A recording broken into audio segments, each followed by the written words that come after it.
வணக்கம். நான் உங்கள் கண்ணதாசன். இன்றைக்கி ஒரு சின்ன விஷயம் என்ன அப்படின்னா, லைஃப்பில் ஒரு சில நேரங்களில் அவங்க நம்ம கூட இருந்திருந்தால் நல்லா இருந்திருக்குமே அப்படின்னு சொல்லிட்டு உங்களுக்கு தோணும்.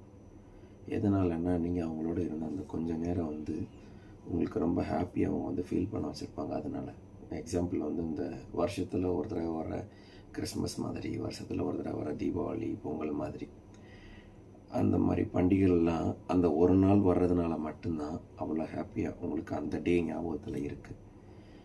நினச்சி பாருங்கள், ஒரு வருஷம் ஃபுல்லாக தீபாவளியாக இருக்கும், ஒரு வருஷம் ஃபுல்லாக ட்ரெஸ் போட்டு பட்டாசு போட்டே இருக்கிறோம் அப்படின்னா உங்களுக்கு அந்த நாளுக்கான மதிப்பு தெரியாமலே போயிடும்.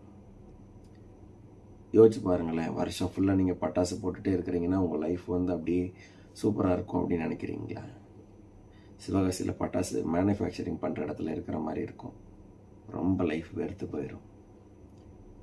ஸோ அப்படி ஒரு பர்சன் அந்த நேரம் மட்டும் வந்துட்டு போகிறதுனால மட்டும்தான் உங்களுக்கு ஹாப்பி அப்படின்ட்டு உங்களுக்கு மைண்டில் ஃபிக்ஸ் ஆகிருக்கு.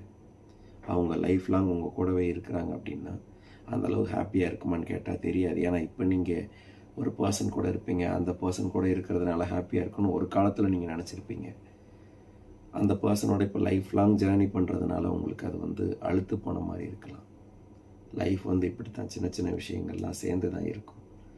அதுக்காக என்றைக்கே ஒரு நாள் இருக்கிறது தான் பெஸ்ட்டு, கூடவே இருக்கிறது எல்லாமே நல்லா இல்லை அப்படின்ற மாதிரி நீங்கள் யோசிக்கிறது அது தப்பு தானே. என் லைஃப்லேயும் இந்த மாதிரி நிறையா விஷயங்கள் இருக்குது. முடிஞ்சால் அதை ரியலைஸ் பண்ணி மாற்றிக்கோங்க. தேங்க்யூ.